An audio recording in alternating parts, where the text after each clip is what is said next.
आइए सुनते हैं रावण के जीवन से जुड़ी कुछ खास बातें। रावण जितना दुष्ट था, उसमें उतनी खूबियां भी थी। शायद इसीलिए कई बुराइयों के बाद भी रावण को महाविद्वान और प्रकांड पंडित माना जाता था। रावण से जुड़ी कई रोचक बातें हैं जो आम कहानियों में सुनने को नहीं मिलती। विभिन्न ग्रंथों में रावण को लेकर कई बातें लिखी गई हैं। फिर भी रावण से जुड़ी कुछ रोचक बातें हैं जो कई लोगों को अभी भी नहीं पता है। आइए जानते हैं रावण के जीवन से जुड़ी कुछ ऐसी बातें। वीर योद्धा था रावण। रावण जब भी युद्ध करने निकलता तो खुद बहुत आगे चलता था और बाकी सेना पीछे होती थी। उसने कई युद्ध तो अकेले ही जीते थे। रावण ने यमपुरी जाकर यमराज को भी युद्ध में हरा दिया था और नरक की सजा भुगत रही जीवात्माओं को मुक्त कराकर अपनी सेना में शामिल किया था। इतना वीर होने के बाद भी रावण कई जनों से हारा था। कैसे कैसे हारा रावण।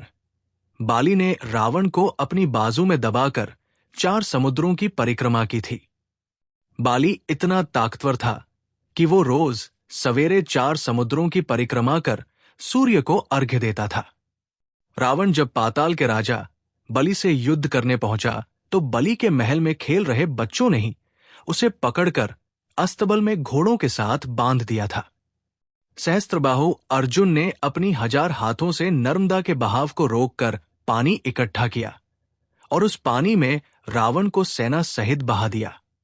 बाद में जब रावण युद्ध करने पहुंचा तो सहस्त्रबाहु ने उसे बंदी बनाकर जेल में डाल दिया। रावण शिव जी से युद्ध में हारकर उन्हें अपना गुरु बनाया था। महिलाओं के प्रति दुर्भावना। रावण के मन में महिलाओं के प्रति हमेशा दुर्भावना रही। वो उन्हें सिर्फ उपभोग की वस्तु मानता था, जिसके कारण उसे रंभा और सीता सहित कई महिलाओं के शाप भी लगे जो उसके लिए विनाशकारी बने।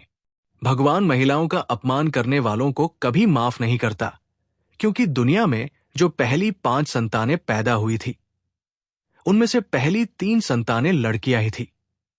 भगवान ने महिलाओं को पुरुषों से आगे रखा है। रावण अपनी शक्ति के अहंकार में ये बात समझ नहीं पाया। सिर्फ तारीफ सुनना पसंद था रावण को। रावण की दूसरी सबसे बड़ी कमजोरी ये थी कि उसे अपनी बुराई पसंद नहीं थी। गलती करने पर भी वो दूसरों के मुंह से अपने लिए सिर्फ तारीफ ही सुनना चाहता था। जिसने भी उसे उसकी गलतियां दिखाई उसने उन्हें अपने से दूर कर दिया, जैसे भाई विभीषण, नाना माल्यवंत, मंत्री शुक आदि। वो हमेशा चापलूसों से घिरा रहता था। शराब से दुर्गंध मिटाना चाहता था रावण। रावण शराब से बदबू भी मिटाना चाहता था, ताकि संसार में शराब का सेवन करके लोग अधर्म को बढ़ा सके। स्वर्ग तक सीढ़ियां बनाना चाहता था रावण।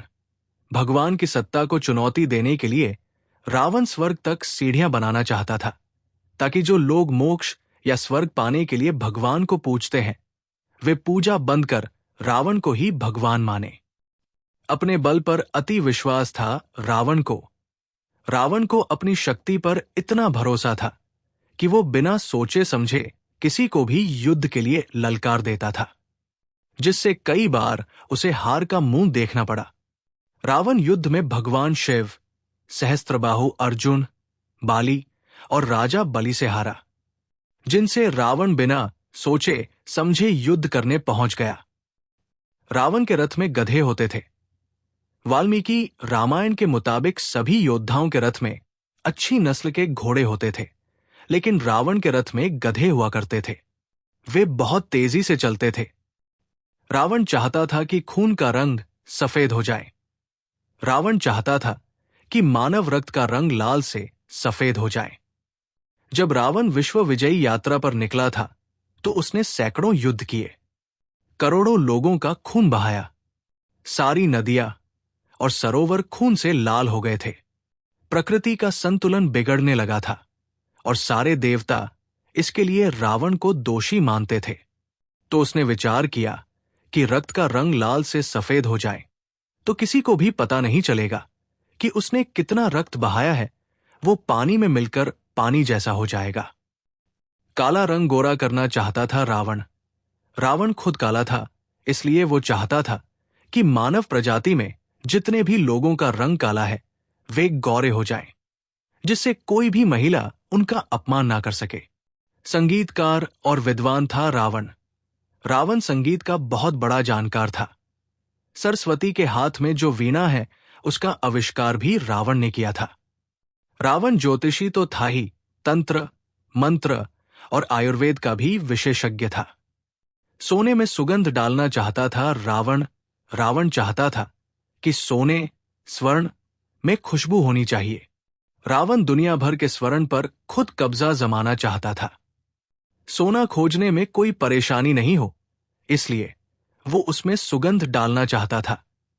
समुद्र के पानी को मीठा बनाना चाहता था रावण। रावण 7 समुद्रों के पानी को मीठा बनाना चाहता था।